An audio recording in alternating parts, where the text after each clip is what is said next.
voilà et assalamu alaikum wonɓe darde Jama TV, assalamu alaikum téléspectateur et téléspectatrice wonɓe darde Jama TV, auditeur ɓen kadi fof salminama en yetti Allah ko tawne hande kadi o samedi ɗo le 22 novembre le 22 novembre voilà 2022. haray hande noon ɗo gandi ko addi en ɗo so yiilan e émission jeɗen e samedi yara yon andu tun haray émission e samedi na émission DJ Bella Joli e haray ko émission DJ Bouba ɗo gandi o mari ga émission inteɗo lagine ke en mbami ninsi donc hande noon ko spécial émission mon dawre makko anniversaire makko hande kikiɗe hiɗon andi programme ji makko ɗi no ɗuuɗi fewno ɗo vraiment tawi o tardi ka woni toon ko make men o noddimi téléphone woni mi ar par ce que mari invité ɓe anda hoore ma ɓen no habbi depuis no habbini kadi jama mum on haray ko ɗum waɗi so tawi mi hewti hande ka plateau ɗo waɗangol mo émission makko on mais waɗangol hoorang émission on par ce que ko menen hawti Jama TV ko menen hawti ka min woni golde service goto haray ko ɗum waɗi so tawi goɗɗo e heeɓi gantu ko fandi ɗo koye goɗɗo remplace hara vraiment wonali vide haray ko teddungal lemon noon hande ɗon hande ko spécial tout yewten fi l'anniversaire makko on kikiɗe si Allah jaaɓi haynaki o ara joni o wona seconde côté an ɗo haynaki kadi noon min continua hara wawa ronkude hewde par ce que ko yeyi ton ino woɗɗi to mo yeyi ɗaɓɓoygol voilà pihoy koye ɗo gandi koye nafi o ganda donc haray ko ɗum waɗi so tawi hande kadi enen e DJ Bouba si Allah jaaɓi kikiɗe à 20h 19h du matin on ñani night donc avec nos invités qui est là devant moi goɗɗo kadi no hewde mi sikki tun haray ɓattike haray avant tout d' abord fenɗo ko Yaya Kane Diallo woni takko an ɗo o mi sikki avant tout d' abord Yaya Kane ayne assalamu aleykum ɓaɗoɗa micro moƴƴa. aleykum salam Jama TV mi salmini on dara jam moɗon mi salminima DJ Bella mi salmini dendagal galle o mi hande mi ari ɗo henne eno mbiɗa ni tan joni ko anniversaire DJ oɗo Bouba eyyi joni noon ala cette occasion kadi mboɗo jeeya invité ji donc arde tewde settanade mo kadi golle makko e activité ji makko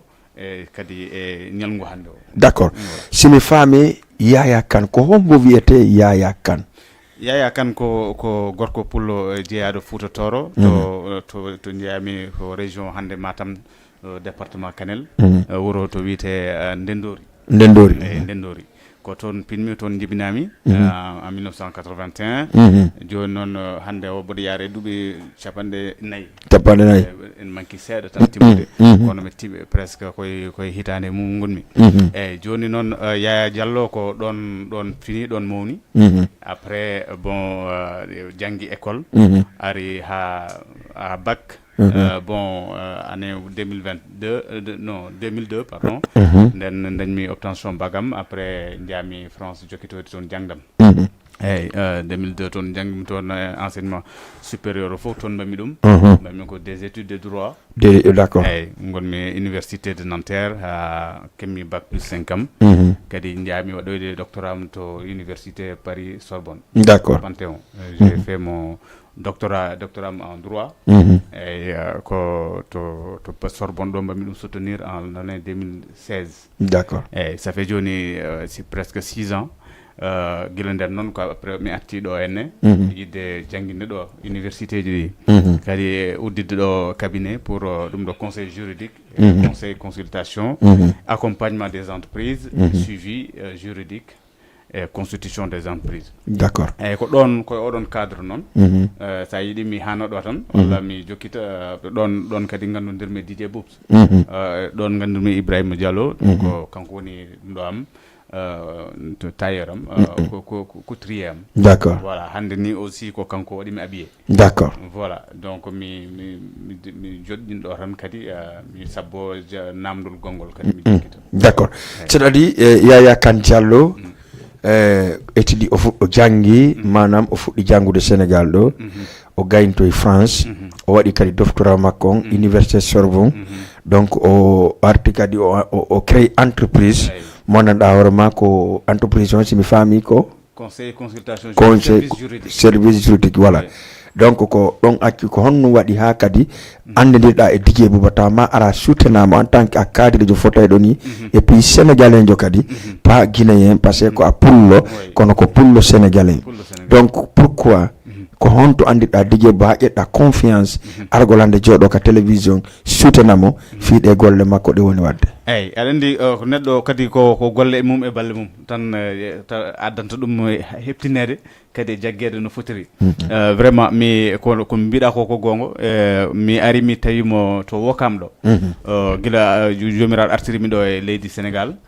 koto Wokam ɗo konmi d'accord ko ɗon koto Wokam ɗo min gandodiri mi yi mboɗo ara atelier ji makko mboɗo yiya couture makko mboɗo yiya no liggorto modèle uji makko beeli kam d'accord puɗɗimi nadde hen par ce que wonan kadi wonon dans le métier enseignement amin jiiɗi kadi aussi wadde ɗum ɗo mettre en valeur ɗum ɗo ji culture meɗen e ɗum ɗo ɓe tissuji men locaux ganduɗa taw ko consommé local donc ɗum tagi kadi ko ɗum ɗo ko comcol ganduɗa walla ñantirgol ganduɗa ko sur mesure d'accord tawa yahata a soriya banggue goɗɗo eyyi ko ɗon gandumi DJ Bousso kadi min ɗon min gandodiri atelier ɗon da to atelier ɗo jiimi no liggorto jiimi golle makko après puɗɗimi naddodirde makko noon min gandodiri d'accord donc hande DJ Bouba waɗay anniversaire mum on l'émission Laguine Ke ñaani night donc DJ Bouba gila andiri ɗon hiɗon weldi hiɗon woni ha hande daari tawi ma ara sutenamo ko honɗum marɗa ko yewta jama pour sutenugol même les animateurs guinéen wonɓe waɗude ɗi piiji ɗi anɗa hoorema en tout cas chaque année ɓe waɗa jour goto levelement pour que andugol essaye les auditeurs et les auditrices no bala no arde e maɓɓe ko feewi eyyi ndew haalnimi événement o mbimi ko hunde jarde wadde soutenir vraiment ko neɗɗo so woni e golle ganduɗa ene wawi golle muɗum ene foti waɗede soutenir vraiment walle donc soutien o ene wawi wonde de diverses formes ene wawi wonde financé ene wawi wonde implication ene wawi wonde foof kono vraiment mboɗo andi kam hunde ndew waɗata nde ene waɗi fayida kadi modèle uji makko kadi pour création makko pour wawde no andira ene moƴƴi ha maayi ene waɗi fayida par ce que ko neɗɗo dariɗo ko neɗɗo poɗɗo wallede donc noon mi ko ballal ngal koye effectivement ɗum ɗon so gueno haaji ma ɗum ɗon ma timmo d'accord merci beaucoup Messa Yaya Kane Diallo hande ko hanjoni ko Jama TV je vais vous dire une chose mi seedi tan o DJ Bouba piiji tati parce que DJ Bouba min gila mi andimo ça fait pas mal de dizaines des années gila mi andidiri DJ Bouba entre kaso e fou yani hakkunde amen par ce que yana e hakkude welduɓe kono miɗo andirimo piiji tati ɗi anduɗa hoorema min ɗum ɗon no welanmi e makko DJ Bouba si on haldi o jaɓay o hunnay ko halduɗon kon la deuxième des choses o wowlantama naafigiyagal fi hiɗa jooɗi i pratique direct ko wolta kon et puis ka côté l'animation kadi min miɗo waɗimo roy e un côté ɗon par ce que wondemo présentation makko min no welanmi par ce que si ko posi ɗum no foti donc DJ Bouba noon hande normalement ko ɗum mi fanoma depuis jeudi o yewta en jar makko depuis o fuɗɗi l'animation ha hewti hande ka anniversaire makko ɗo mais y a pas de problème ɓayɗon andi ko yani no firta ko sati mais hande an donc en tant que siɓɓe ma musidɓe ma haalpulalɓe ɓe kon ɗum mbaɗɗa ka yewtaɓen pour yoɓe soutenu DJ Bouba eyyi musidɓe men haalpureɓe ko vraiment ko yimɓe foof haalpureɓe foof ɓiɓɓe fulɓe toɓe goni fofto e Sénégal gone koɓe gone e aduna o kamɓe foof soɓe nani oɗo événement ɓe poti vraiment wadde soutenir événement o de loin ou de près voilà donc holto jomum wawi wonde foof ene wawi wadde manifesté soutien muɗum eyyi kadi waɗa supporté par ce que no mbiɗa ni ko hunde tengtinide e golle DJ Bouba par ce que so tawi a adde makko golle o waɗat golle ɗe o waɗa respecté délai mo kalduɗon o fewna kadi modèle o haydara hay ala hen ko mankata ha ɓurta ni to pannoɗamo ɗo donc golle makko ene peewi golle makko ene jooɗi donc dendagal fulɓe ɓe communauté o haalpureɓe Sénégal walla fulɓe Guinée fulɓila Guinée fulɓe sénégalais fulɓe toɓe mbawi wonde e aduna o yoɓe soɓe nani golle DJ Bouba so ɓe jaggu hen ɓe kadi ko neɗɗo koolaɗo ko neɗɗo bawɗo gollal muɗum d'accord ok haray ko spécial l'anniversaire DJ Bouba l'homme fort aujourd'hui on yani night à partir de 21h haray tout le monde vraiment meden tori jama fop yo yahu anniversaire DJ Bouba on et wada surprise invité joni salla jabi parce que si deuxième invité jongala le invité ko ari donc haray tigi on lumanto allez yetten wade numéro téléphone 78 116 82 38 ci fe ilon e jettay clip gotaw arten et invité jong si arten ka numéro téléphone acha régime si vous êtes prêts may mi ha die babem mi inni kambe kabe subani mama odon jonga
merci beaucoup iɗon andi voilà en salmini jama fo e nder clip on mi jombamo fewn ɗon yimoɓe fof komi jombamo emi jaatomo emi reedinamo ko ɗum tuñanta yon ɗo joni allahu akbar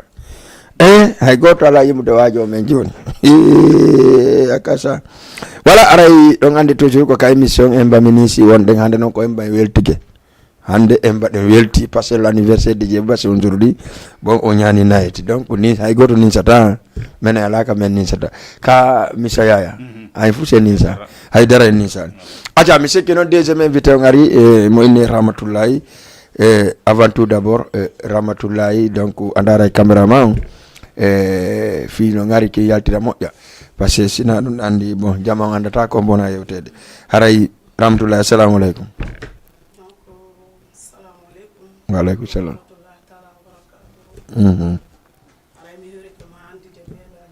Naam. mi tayɗo ɓen fof lalandosta yongle jam. D'accord. Merci Ramatoulaye, mi sikki hande ko spécial l'anniversaire DJ Bouba. Si tawi mi fayali ko digi ɗum woni ko adduma ɗo. Avant tout d'abord ƴetten périmé auditeur wala auditrice ka émission men allo DJ Bella na e ana do metti hebude de awa heɓila jogo ha satta taati nala koye yega alhamdulillah no kettano no kono de anniversaire nde ko hande anniversaire DJ Bouba nde ko hande awa hande DJ Bouba ko hande ko yaw janɗinenmo awa félicitations merci DJ Bouba merci beaucoup mi félicité mo moƴƴa d'accord no wondaɓe ɓe jam alhamdulillah nani hano nan wari o yide yonto senoɗo haylando awa ɗo wawi marade d'accord iɗo mum kaga ene jama TV yonto woni ɗo e Sénégal ga ko wakam ɗo me woni wokam ne ok an kon to wonɗa min miɗo yara ɗo eyo mene wakam ɗo sa faala arde Jama TV ɗawa yarde a wakam nan awa nan si Allah jaɓi nani wattanon mi ɗon Papa Thione Seck d'accord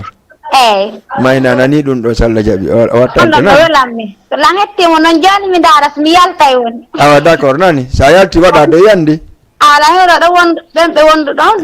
d'accord milande ke suɓe jam merci beaucoup ok weltike nani awa nani awa 78 116 82 38 Amadou Badja min komi charge voilà voilà aray hande fam Ramatoulaye pardon ko adduma ko spécial labingol kelɗingol moƴƴingol e sutelugol l'anniversaire DJ Bouba hande ñani kon ɗum mbaɗɗa ko yewta famɓe ɓen surtout ma ɓe suddiɓe kon wanoma donc Ramatoulaye a wowlay moƴƴa dara caméra moƴƴa voilà ko oɗo woni Yaya Kane fewirde aray men toro Allah ya Allah okkon balɗe cellal Ramatoulaye oɗo na DJ Bouba no kamum voilà DJ Bouba no heɓi gantu seeɗa oɗo koye Mr Yaya Kane Diallo invité jo comme ma soutenugol l'anniversaire o voilà meɗa wawi noon tanade DJ Bouba voilà donc kankade haray jooma anniversaire on haray yo Allah ɓurtuɓe nabude yeeso hokkaɓe balɗe cellal ɓe newa tawede ñalande maɓɓe nden amin saladio acca ƴetten goɗɗo ka ligne 78 116 82 38 général Bari depuis Gambia people allo oui DJ ça va bien no welde alhamdulillah on tina famini ɗum nani no wondaɓe wallahi ɓe fof ɓe jam leydi ma kombo Hadiza min Hadiza depuis Grand Yoff no Hadiza sa a wolay ɗum prononce mi fama quoi ayi ka arsano kono fewni wallahi azim Hadiza meɗen e jang sina hande andi ɓay fof ko gotum hunde nden fof ko 6 et 9 ko waytuɗa o ko non wonirta ara DJ Bouba hande andi ko hande woni anniversaire makko on donc meɗen ari soutenugol mo pour que jama o yaw notomo vraiment moƴƴa si en feƴƴiɗo noon si are le 3 décembre so Allah jaɓi d'accord yalla newnu tawnen Sallah jaɓi awa en toon Sallah jaɓi Hadisa yaha nani d'accord mi yahay Sallah jaɓi Hadisa sa yahade ala goto probléme voilà la faala ɗon son téléphone goto okkanamo Adama e Aissatou e Ray Diallo depuis zone de captage d'accord dan okkanamo jeunesse guinéen fof il y a pas de problème ok merci beaucoup merci Hadiza depuis Grand Yoff aray voilà c'est ça merci 78 116 82 38 ko ɗum andirten émission jiɗi haray fof no habbi no kali Jama TV no darede partout adnal on ka réseaux sociaux ka salon ma kadi a jotto dara ka télévision ka téléphone ma kadi sa naati ka Play Store télécharge application Jama TV on wawa installé ka téléphone ma dara gratuitement hara en salmini Jama on en salmini yimɓe ɓe fof kala mo ɗa hoore ma en tout cas no darde Jama TV clip s'il vous plaît clip s'il vous plaît clip Comoriano elle s'appelle Binetti Diallo Mali en salmini kala ko woniri fewndo ɗo haray jamanu welti on andi si Allah jaɓi kono mi worene noon hande noon ala fusi ko yewten sina spécial l'anniversaire DJ Bouba mon dawrama ko Jama TV do woni wadde ara salmini be makko e salminen famille fof fans makko ngadi fop e kala kadi fala do participe de hande ka l'anniversaire makko en terke Jama fop be yahu e salon e nyani boaton hewa tef Jama on fija jala welto men sufula gaton me nyama parce que ala hirtade hande few ko no habbi to wano yaya misa yaya en do cionci di bedanta men ni har ko dum men wattoto wala kaliso men senda parce que wala yette goddo ka ligne wo goddo ka ligne wo goddo ka ligne allo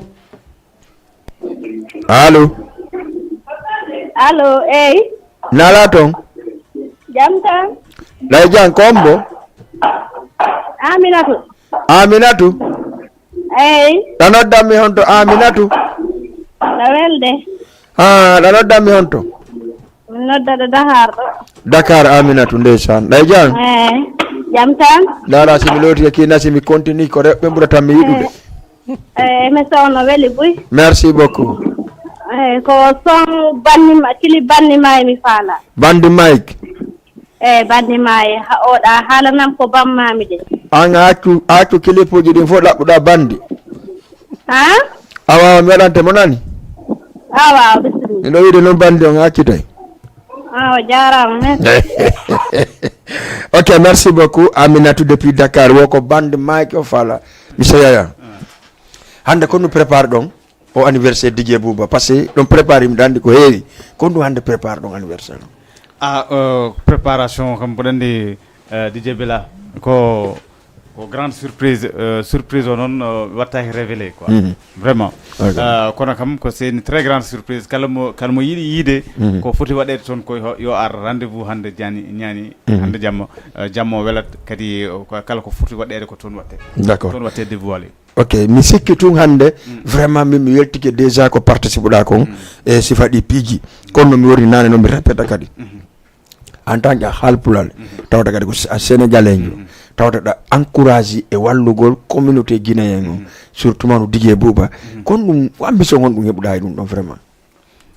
odon ambition vraiment ko hunde ganduda fonde wallundirede sen gandino vraiment ken fofu enen fof ken gotum fulbe ko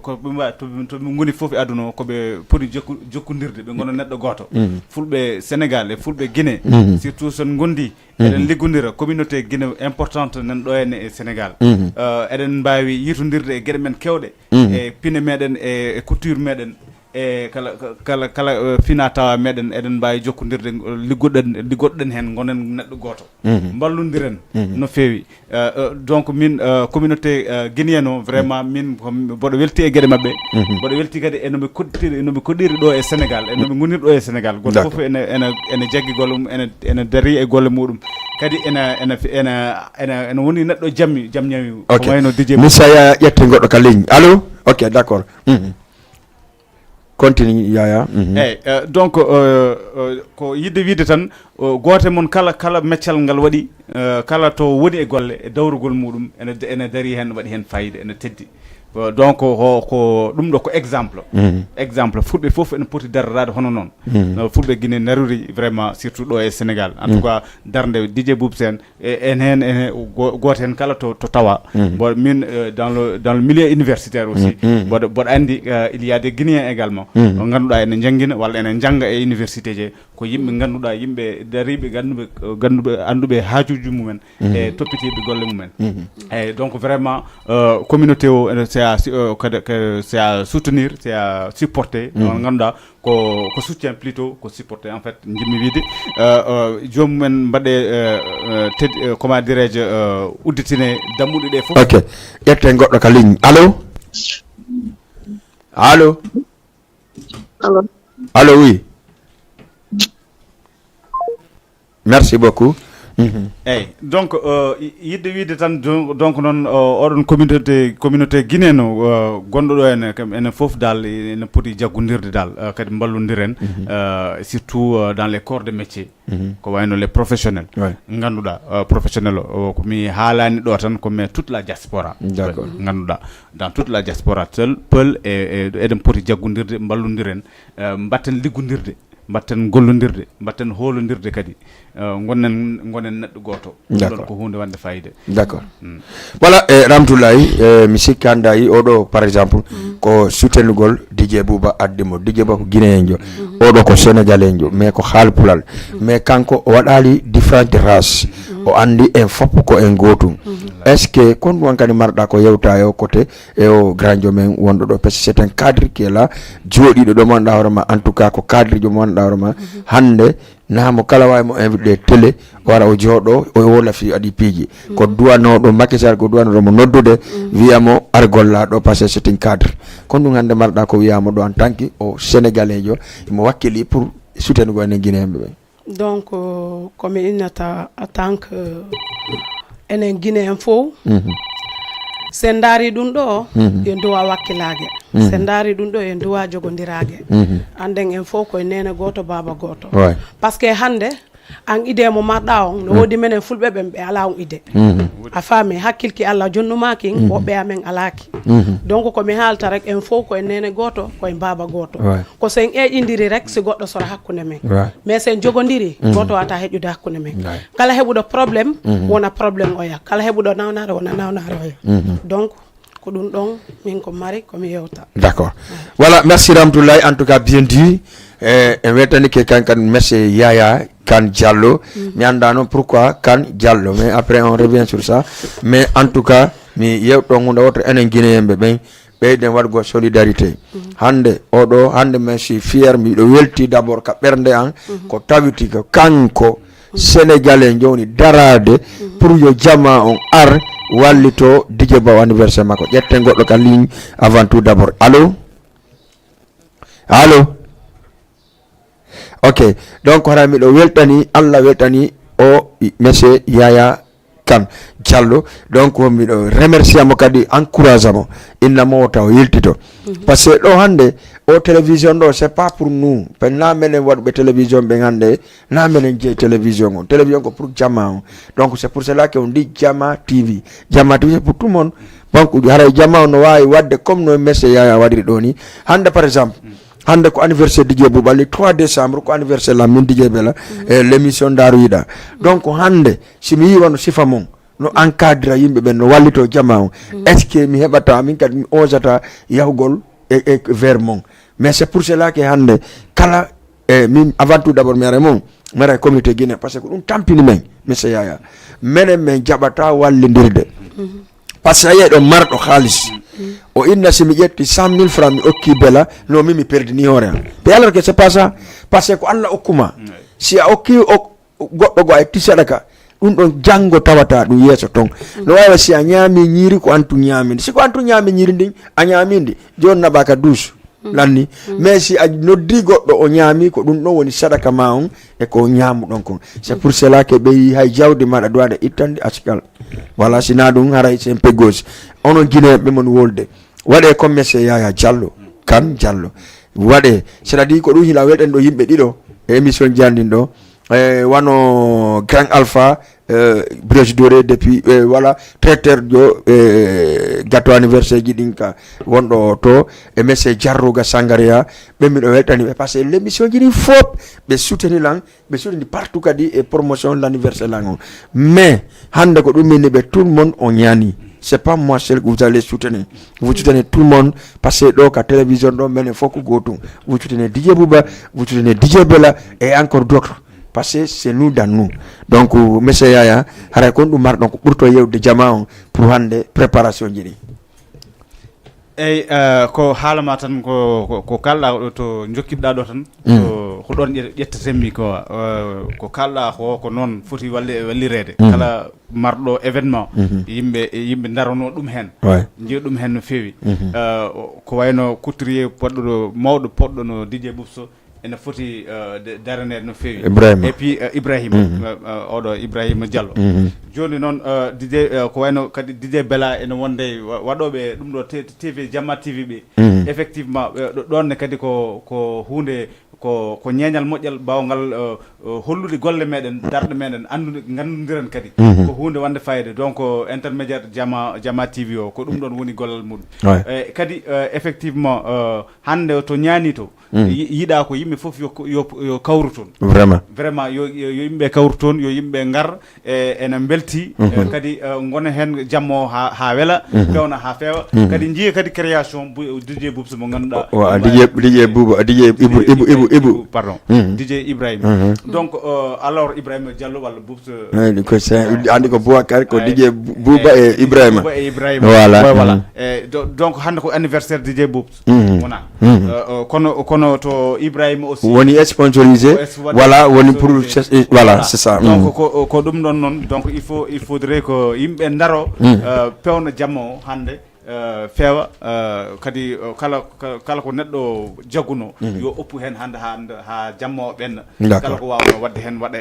kala ko foti darde foti darade hen daro d'accord merci DJ merci monsieur Yaya Ramatoulaye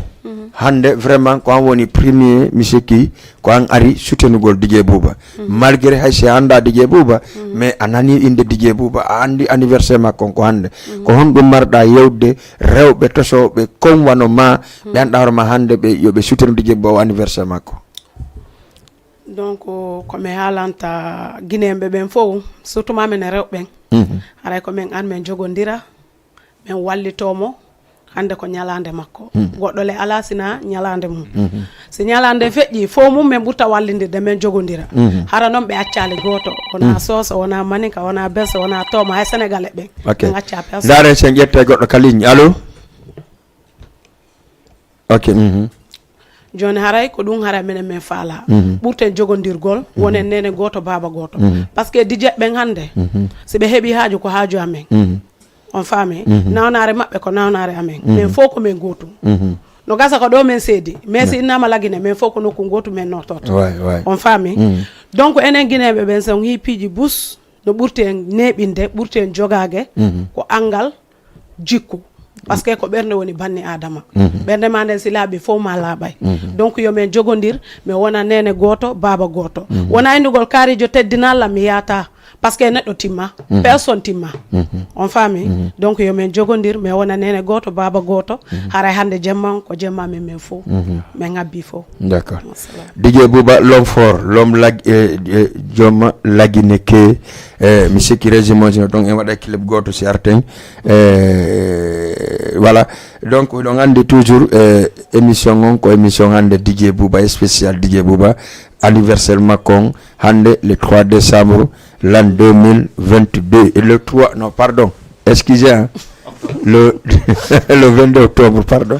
l'an 2022 excusez-moi très fort parce que ɗon andi ko wolɗo faljata donc ara en salmini jama fo s'il vous plaît clip si tawi ka régime waɗi prêt wawen arde ka dernier partie men parce que émission o neɓata woɗɗo salminen noon téléspectateur ɓen fop wonɓe nodduɓe fof ala hendade e nodduɓe no hendade ɓen salminen kadi nendira men e babira men ɓe fop e kottira men ɓen en arta joni ka plateau Jama TV clip s'il vous plaît mon ɗin jaabike nene gari mon ɗin darji voilà Saifon boy l'homme fort petit ha nder mi yiɗali ka yimuɗa sinawo morceau ɗo ça c'est dit moi je te dis la vérité min hari Saifon fo no mais o morceau ɗo artilan ka famɓe ma ɓeti sabu nene on je l'aime ma mère parce que ɗo gandi ko ɗum won toon lama depuis Medina rue 29 simi fayali an e goreɓe ma ɓen fof jooɗiɓe ɗon ɓen mi hokkima dédicace lama merci gonga ma noon kono noon e accude voilà lama encore une fois kan ay goreɓe ma jooɗiɓe ɗon ɓen ɗon darde télé on et puis ko wolɗa kon kadi yoɓe haɓɓiro wasiko tawi ko gora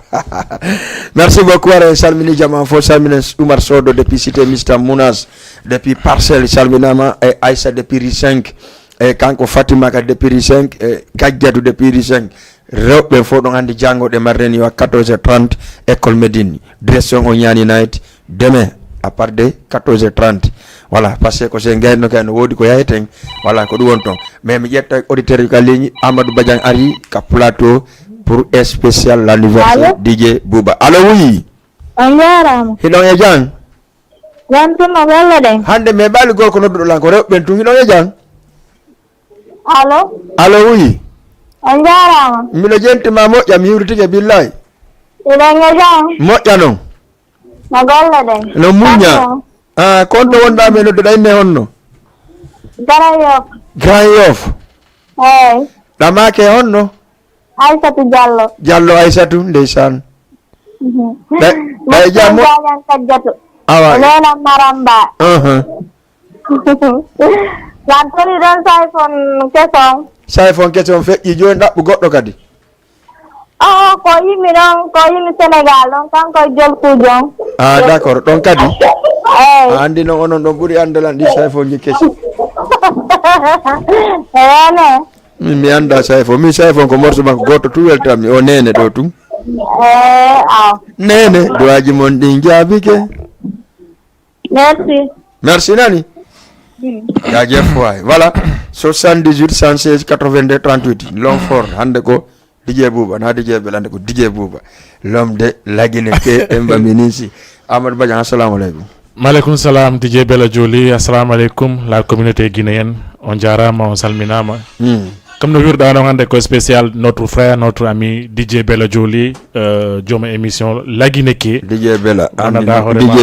DJ Bouba Laguine ke aray noon no wirɗa noon toute la communauté guinéenne invita hande ton e ñaani night club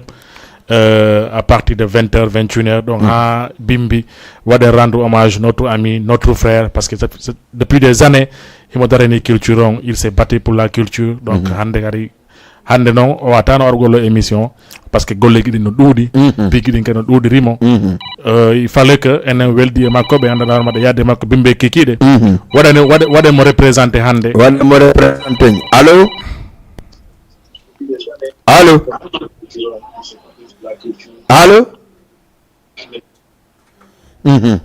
ɗo heɗima DJ Badiane donc c'était ça hande watano argol ɗo waɗa émission on est vraiment désolé sinon kanko arayno jooɗo ɓeɗon andi noon satinɗo haaju surtout anniversaire un homme qui est connu dans la communauté un homme qui s'est battu pour la jeunesse ɗum ɗo haray mo occupé hande moƴƴa noon ko ɗum hande DJ Bella ƴetti place makko uniquement fi woni solidarité entre amis et entre collègues en tout cas rendez-vous ce soir inchallah. Ene Badiane ko ane on banɗa DJ Bouba depuis très longtemps ndane ane hombo neebi joni hay mi wejiti en tout cas ɓuuri 10 ans d'accord ko ɗum andiɗa DJ Bouba honno ko honɗum anduɗa e DJ Bouba bon DJ Bouba la andi piiji ɓurse makko manam c'est un homme qui est ouvert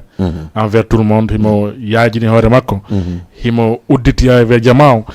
pay conseillé makko on fijiday makko ba la même chose suddi ɓen la même chose mawɓe ɓen kadi la même chose parce que DJ Bouba har heɗade mo Afia FM avant Afia FM ko je pense que ko ko Afia d'abord convergence premier Afia non convergence mi attimo heɗade d'accord o waɗani ɗon temjiɗanɗa vraiment c'était vraiment important fi communauté on kadi important e jeunesse on chaque sa guintik émission makko on woday ko hoccuɗa e mum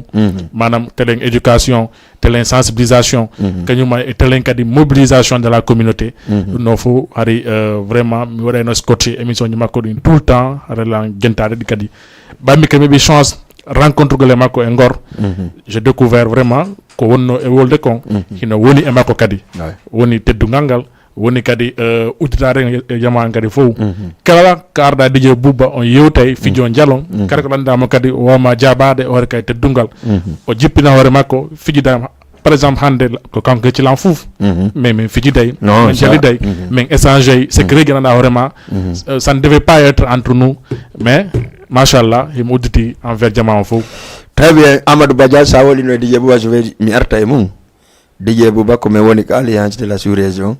komi wonno président on te wonɓe toon ɓe fof miɗo ma wiide si min konti e duuɓi tawa ɓe ɓurimi donc mais DJ Bouba en fait ñande goo min joni mi anda kon ɗum min jooɗi tawmi no woodi affaire ko DJ Bouba waɗali te ko kanko dowa waɗude tun mi an solution ko mi sonki tun oya Ibrahima Sori noddimi ko toon ene ko bonɗa so ngani yimɓe DJ Bouba ɓayni e bela a suusireeɗo Mini pourquoi il a reçu wonno men attention kan DJ ba DJ ko doye men no min non di buba wadali et puis mi mo DJ mi mo gram min mo wadali buba wadali ko won wadde ko c'est pas bon tum warto be wakino ha me fo men jodi woni agani on la agani dum décourager carrément min mo way mi gayni and yo la jedde fit quoi mais la ni décourager min mo way mi gayni o woli ha min donc fi yeso nan watta wadiri ni parce que mi lanni yande en tant que grand et puis comme DJ Bouba kono wirda non hande sa wi DJ ba yaltu mahi o yatama beynguan jabata o yatama modi na yaltidude na mi pay ko ngaton o immoto watto pade makko den o jokkama sa wi DJ ba wadu dum do sikono association o waday ka wiuda makko o landaki modi be heccio walla ko nduma c'est pour cela ba on lan téléphone on ni ka waɗanta mi émission o mi welti ka nder ɓernde an déjà mi gayni wima mi hay mi gayna lotade min mi yeehi hay ɓe ngaw yitti ko yeyimi non simi arti mi ittay koje par ce que DJ Bouba wi ko mami waɗnamo émission makko hande par ce que mi occupe trop te normalement ko ɗum tuwa wonde jama on anda enen wonayi jenemi hay goto enen entre men déjà par ce que siɗa andi mi nana jammala bare no wola hala mi tawa gonga makko o wiya ɗo ya organise goɗɗo a organise to an taw si tawi nden organise ko hono organise tembe kayas si tawi en fotta ko honno fottide be kayas hande Diallo par exemple Thierno Bari par exemple DJ Diaw DJ Adra DJ Malado ko ɓe woni le doyen des animateurs guinéens au Sénégal ɓen nayo jewo tun no dowa encadrer tous les animateurs ɓen nako kamɓe kakaɓe wi ko animateur ɓe waɗata wona kadi mais pourquoi be dispersi pourquoi min si Allah lan jabi ha janga la Thierno Bari haji Diallo ala haji Thierno Bari ala Diallo haji Diallo ala adra haji mu ala Diaw min waki noppi ha janga la mais ko hon dum no yewte jama on be nana ene digem en nanto dirta c'est faux on te dit la vérité mais on du débat ne fof si Allah jabi en kalidi en ara e maggi yewdugol mo kala défaut mo ngon passé mo kala amen no mari défaut ko on défaut hadi men fotta monsieur Diallo par exemple nous les animateurs guinéens men fotta mais me dispersi mais hande en tant que sénégalais jo ari a tawti e o anniversaire animateur jo guinéen jo kon dum marda ko yewta hakunda men donc tawata vraiment ko wadi raisonnable vraiment dum kam jimi wiide ko taade kon ono fof ko kadi ko Guinée kon animateur uji de radio de radio télévision ganduɗa ko meccal ngal ko onon ndendi kadi ko poti jaggodirde c'est vrai yimɓe potta no mbiɗani ko gonga kono kadi on en ƴeewat ko foti rendinden ko mbaɗen ɗum ballodiren pamodiren donc hande kam ko anniversaire DJ Boubs donc c'est le moment de lui rendre hommage également kankone e golle makko e darde makko e communauté o parce que ko onon gurni communauté o ko onon kadi e ballangal Jamma TV onon dari onon ƴelliti communauté o onon tagui ɗum andede oɗon nayi ɗum to woɗɗi donc eɗen poti jaggodirde hen no fewi kadi onon kadi derrière tout le peuple guinéen walla tout le en tout cas pour min à la frontière wona Guinée wona Sénégal en fulɓe fof eɗen poti jaggodirde ballodiren kadi ballen artiste uji meɗen darotoɓe kadi beele pinel meɗen ene ƴellito à travers les radio télévision ganduɗa darɗeji moɗon darɗe mon payɗe dinde hakkude moɗon kadi poɗɗon kadi ko aussi jaggodirde ballodiron no fewi pamodiron. Ok, merci beaucoup. 78 106 82 38 allo no marsude ɗa jang. Assalamualaikum. Waalaikumsalam. Yaro. Nyala to. Tentu. Danodda mi honto da inne honno. Inne Adama ba. Ba Adama danodda mi honto. Grayof. Ba Adama depuis Grayof. Ba Adama hande ko spécial anniversaire DJ Bouba. Meɗo noddito ñani nani. Ñoli Allah jabi. Tam fiju dey simi yal mi anditi mago ela renu mani simi yali mawa. Allô. Ok, merci misal mina monsieur Aliou wada do bras de fer kankadi mo participer à anniversaire lo ngande andi voilà kankadi vraiment un salminimo avant tout d'abord Badiane o ko neddo halpulal jo c'est un cadre parce que ça y identification makko nane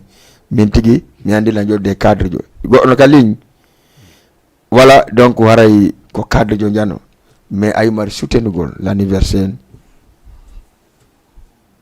DJ Bouba à cause de kadi goddo mo andindiri tata ko on antamo cionci o watto mais il a étudié pas mal de universités France Sénégal partout et puis ko doctorat jo kadi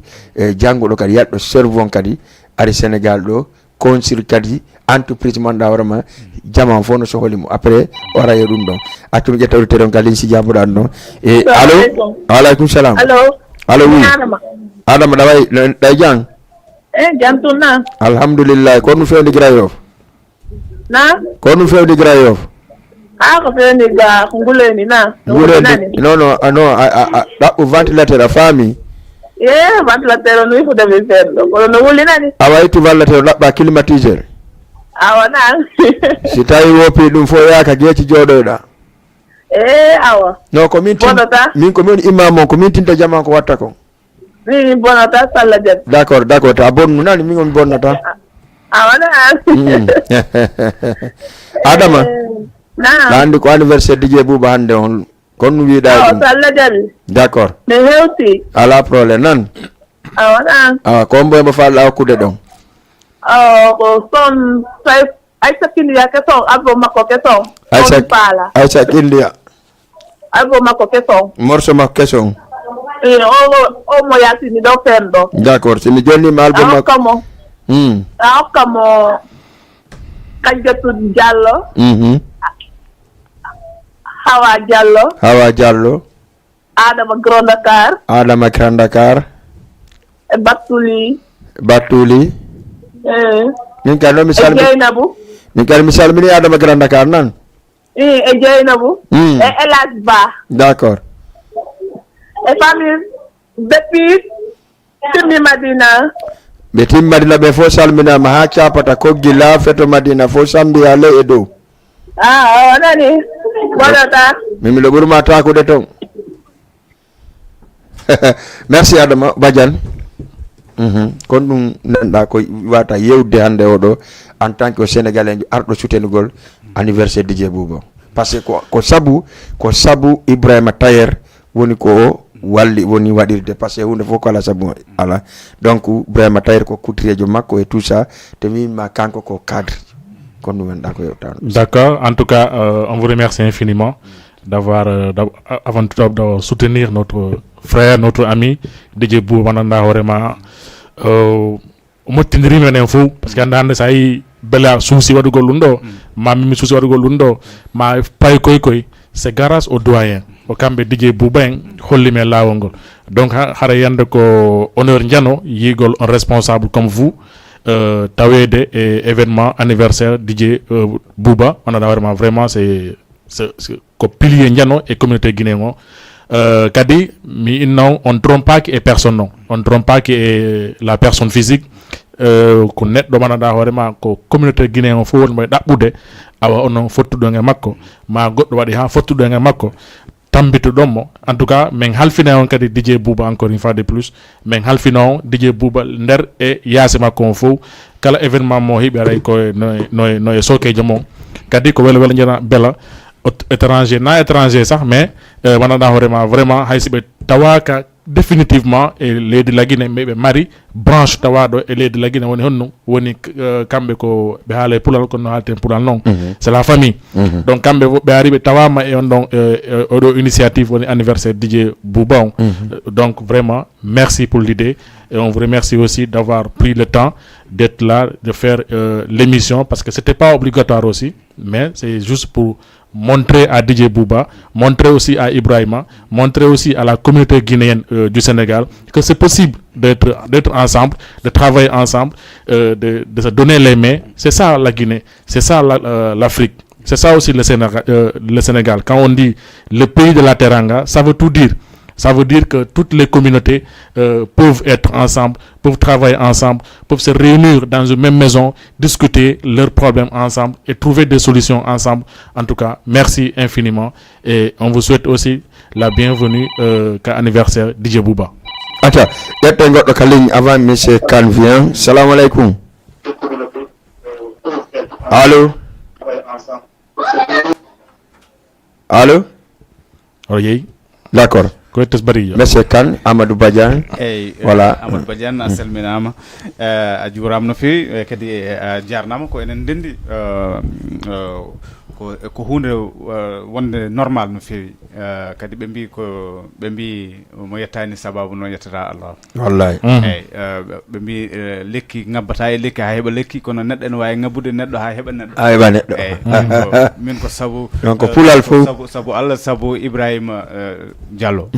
andi tagui mi andude DJ Bous kadi DJ Bous mboɗo andi hasomi min ganduɗa no fewi mboɗo andi ko neɗɗo moƴƴo par ce que sa nani neɗɗo ene daare yimɓe ene daari anduɓe mum ɓe hoddi ɓe gondi communauté mum ene jaggi mum tawat koye neɗɗo o woni ko neɗɗo woni neɗɗagu neɗɗo jogui neɗɗagu muɗum kadi e golle muɗum ɗon ko ɗum tagui ɗum eyyi vraiment kamɓe foof onon foof kono mbinomi nani ni tan kala to goto mon woni tawa e golle muɗum ene daari hen darde fayidinde eyyi goto foof ene daari ɗon dande wande fayida mboɗo andi kam DJ Bous côté animation e côté kadi jokkodirde kadi communauté uji meɗen ɗi mboɗo andi hande plateforme oɗo ko wayno Jama TV hande wona fulɓe la Guinée tan yeeɓa toon fulɓe Fouta Toro en mbawi yebdon Fouta Dialon e Fouta Masina fof ene wawi yebdon ha ɗon ha Cameroun ha Tchad fulɓe ene goodi ene mbawi yebde ene ko ene taga enen foof jaggodiren gonden neɗɗo goto surtout ɗo to gonɗen e leydi Sénégal no mbiɗa ni joni ko pays de la teranga effectivement enen foof ken gotum ɗo henne surtout kadi gandodiren mbawen jokkodirde cuusodiren par ce que ken goto no wiyata kalɗa joni pular moɗon e pular meɗen sertude seeɗa kono sen kaldi tan en pamodirat min hande surtout ɗo e Dakar ko gonmi ɗo kam ko gartimmi ɗo henne e Allah ittimi ladde artimi e leydi he guila mboɗo jokkodiri e vraiment e communauté Guinée guila noon guila France noon par ce que mi jangguidi toon étudiant ji e immiɓe la Guinée mi jokkodiri e mumen hen hande kooti la Guinée ko cadre uji mawɗi Guinée toon wonen kadi wonɓe Canada wonɓe hande États-Unis fof min jaggodiri mboɗo andi kadi ko ɗum ɗon fof ko richesse mawɗo woni ɗon sen jaggodiri sen mbawi jaggodirde en pamodiri vraiment ko hunde wande fayida e kadi ɗum ɗo pour yiɗde artude dal e alhaali cadre wonde cadre walla wonde artiste walla métier to wawi wonde fof enen fof ko en ɓortat ɗiɗon wutteji so tawi ñalngu pinal men darima walla ñalngu mawninde neɗɗo e goto meɗen darima enen fof garen ballen ɗum jaggodiren gonen neɗɗo goto effectivement min hande ko ɗo Allah waɗimi ɗo e Dakar guila gartumi ɗo e Wokam effectivement mboɗo jogui ɗo aussi cabinet am cabinet Azur juriste cabinet de droit wiyete ko ɗo e Wokam to on to woni Wokam hedde Mamel ɗo ko ɗon woni joni adresse o nan ɗon ko so hedde en face de hedde monument o ɗo hedde ɗon gonmi e donc ko service juridique conseil consultation accompagnement juridique montage de dossier français rédaction business plan constitution de société e foof ko droit des affaires ko ɗum jangumi kadi ɗum janginami kadi université to hato université de Bambey IAM walla ISM walla institut de profession judiciaire et immobilière to Dakar ɗo eyyi donc noon minne kadi ko oɗon côté kam boɗo jaggi boɗo wawi darnade hen jama o no wiyete ni kala joguiɗo sohloji muɗum mbaɗi hono noon so yi kam amin mbawi jaggodirde ha haaju o humto eyyi pareil ko noon jimmi kadi goto men fof jaggodire heddiɓe oɗo DJ Bous ko animateur ko kamɓe DJ Bella en ko kamɓe gonay ɗum ɗo ɗum Jama TV en ɗum pour ƴellide culture meɗen jokkodirde communauté ji meɗen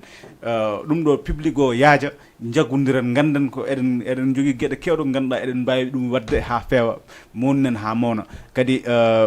ko fate métier ji goɗɗi ko wayno tailleur uji en oɗo si Ibrahima ko wayno Ibrahima Diallo en ɓeɗon ne kadi ko yimɓe mawɓe yimɓe dariɓe e kadi e métier mumen kadi à l'occasion e oɗo journée ɗiɗon métier ji foof mbaɗe magnifié à l'occasion par ce que vraiment ko hono noon tan ganduɗa mbawɗen jakkodirde junggo kadi mbawen ƴellidde koye meɗen enen foof ƴelliten communauté meɗen. Merci beaucoup émission men on lanni émission ɗo gandi déjà en rati en puusi erde seeɗa mais comme émission on lanni Amadou Badiane kon ɗum mbaɗɗa ko waytora ɗon kikiɗe préparation on kikiɗe qu'on nous prépare da. Mais avant tout d'abord Amadou Badian le président de Nouvelle Génération qu'on nous marda ko programme dan kadi jama anda komboni le PDG wala le président Nouvelle Génération le 24 décembre ouais. Non, quand le président on a mis quand on est président de Nouvelle Génération. Là le Nouvelle Génération donne rendez-vous le 24 décembre. Donc andi non ko concert molanado concert Njano e mi yetto hunde wotre o concert do wona concert samakala na pagay ko yon arnot don concert on passé ko concert goto woni wadde le 24 décembre dum non kadi ko hondum ko hombo kadi ko Mamed Junior Fatako wonde anti crazy c'est-à-dire ko neddo man darma ko musique pastora ko musique o muyni ko dum o andi école makko boni sabu musique ba makko o roni ba makko woni Sekou Ba Fatako koto makko do ngandi ko Habib Fatako fewno hande ko beedi do wona e podondrede musique pastoral lagine donc teddungal le mon Nouvelle Génération no addani yombe le 24 décembre dum ko stadion Iba Mar Diop anti crazy non on yi publicité mo Diallo wadi on ko amiro wo juude koyde mi wolanta on ko feƴƴi don donc de nyande fop ko nyodde donc andi alkaza yon no tawa der pay ko feno jogi der Dakar on dum don mi sikka aroɓe ɓuura mo client donc hesbo rap no wi no ko samakala pay ko jogaki yimɓe LG 224 wi ko samakala noon kote parcelle guejo e kamɓe jogui arɗen e kanko kadi ria taniraɓe on noon kadi wino sonnaɓe fof wawata yimude kanko ɓuuri wawde yimude ɗum noon ko le 24 décembre c'est dit face à face dañande kadi duwaji no jaabi donc haray en jaman fof hande sen gayni on yeeyi publicité on tout suite joni ka Jama TV haray kon dum matne ko wandren don kikide e 21h30 fotte ñani ka anniversaire DJ Bouba waye me souhaitude l'anniversaire et bonne voilà bonne santé bon tout. Voilà, merci DJ Bella Jolie, merci pour les détails et j'en profite aussi à l'occasion d'inviter mon ami, mon frère, le 24 décembre, avec la communauté guinéenne organisée événement Njano, les concerts de la réconciliation des Guinéens du Sénégal. Donc le 24 décembre, on attaque stade, vraiment que Guinéens faut pour andude, que donc concert on va Inch'Allah, Mohamed Junior Fatako, Kanko et Ansi Crazy, et beaucoup des artistes guinéens Bédo et Sénégal, comme impliqués publiquement, et talent et projet on est le 24 décembre. Donc j'en profite de l'occasion de vous inviter ce jour-là en tant qu'un invité spécial de venir accompagner la culture guinéenne, la culture africaine surtout, c'est très important. Kadi Inch'Allah comme DJ Bella Wolidoni au concert Mandanda Horema Inch'Allah on souhaite qu'on a vraiment un concert Mandanda Horema spécial pour les Guinéens du Sénégal parce que puis ne prépare un concert puis du busque de wadama déjà n'habatons juste fi wadugol exploitation les jours J donc Inch'Allah on invite toute la communauté guinéenne de venir soutenir donc avant donc ko hande marde rendez-vous à partir de 21h30 venir soutenir DJ Bouba. Après DJ Bouba le 3 décembre no wodi woni notre ami notre frère DJ Bella Jolie quand kadi ma wadde anniversaire woni émission Macon Ndaru Yida Weltoda le 3 décembre ton et Nyani Kadi Inch'Allah. Après le 3 décembre, c'est le 24 décembre. Après le 24 décembre, c'est le 31 et le 1er janvier. On est Alliance de la sous-région. En tout cas, toute la communauté guinéenne, Habion, et dit 4 programmes, Inch'Allah. Merci beaucoup, Amadou Badian, monsieur Yaya Kan Diallo. Quand nous maintenant qu'on va interroger Jamaon, ha nyalande wonde kadi salla jabi, ha wala jemma kadi si mawni tungara ene fof den nokku goto salla jabi. Inshallah. Jama o mi salmini on jarama no feewi mboɗandi jokkitiranmi tan koto kadi wiide wadde encouragé to Amadou Badiane effectivement événement ji ɗi wodde haali ɗo joni ɗi inchallah invitation inchallah mamin mbaɗa répondre présence o geno haaji eyyi so ɗum ɓenni hande o tawde ko rendez-vous ñani no DJ Bella wi joni ni inchallah belɗen jamma o ha ɗon wawi hadde tan vraiment ko jaam Bella jaam teddugal jamma mawɗo kadi jaggodiren kadi gonen neɗɗo goto no no Ramatoulaye wi no joni d'accord merci beaucoup wonnoɓe darde Jama TV l'émission embamini si animé par DJ Bouba hande noon ko mi remplace mo mais hiɗon andi ko spécial anniversaire makko woni hande ñandi night hara meɗen suet fop yahu soutena l'animateur jon ko une fois par année donc une fois par an ko fiyo men andu est ce que hiɗon wakkilani men e piijigo par ce que télé ɗo yimɓe nodda e men allo DJ vraiment bon courage émission no foti ko hande men andata ɗum si émission no foti hiɗo yiɗi animateur jon ko hande men andata ɗum ande passé ono son turike men morceau men hokka yo menen sikadi si men turike o hokka anniversaire taƴon tike 2000 francs 3000 francs yahon sude noon animateur jon o heɓa conci ɓayɗon andi koma o watto conci koma o ɗaɓɓa moto par exemple o dogina hara so yiimo on anda oɗo ko animateur jomon mais pas question o dardoɗa e janano o darɗa wi on daari jana noon kañ gaari oto walloɗa garali pe andi toon kamɓe ɓe wallidira men enen en ala e wallidirde wakkilo ɗen yahen suute noon DJ Bouba moƴƴa e sponsorise on kadi émission ji ɗin hara miɗo weltani jamma fop nodduno ɓen e heɓɓe feere noddali ɓen fof welani DJ Bouba e famille mum ɓe guure mum nen fop vraiment miɗo souhaite mo bonne chance et bon courage aussi et bon anniversaire aussi par ce que hande ko ñalande makko hara miɗo noddi jamma fop si feƴƴi hande le 3 décembre ko l'anniversaire DJ Bella Joli ɗon ɗon andi communauté guinéen on fof no habbi ɗum ɗon kadi e kala dal falaɗo yahugo laray ko no tooli makko kono no badian wori ni le 24 décembre en arta e Moussalla Diaby à partir le 1er novembre hara en uditi publicité ji ɗin ka télévision ji ka radio ji ka réseaux sociaux ka TikTok ka kala ka rewata ka réseaux sociaux Salla Diaby pour andintingo jamma on ko ɓe andi kon le hande si feƴƴi le 3 décembre le 3 feƴƴi le 24 31 et le 1er on se dit bye ciao à la prochaine Salla Diaby merci beaucoup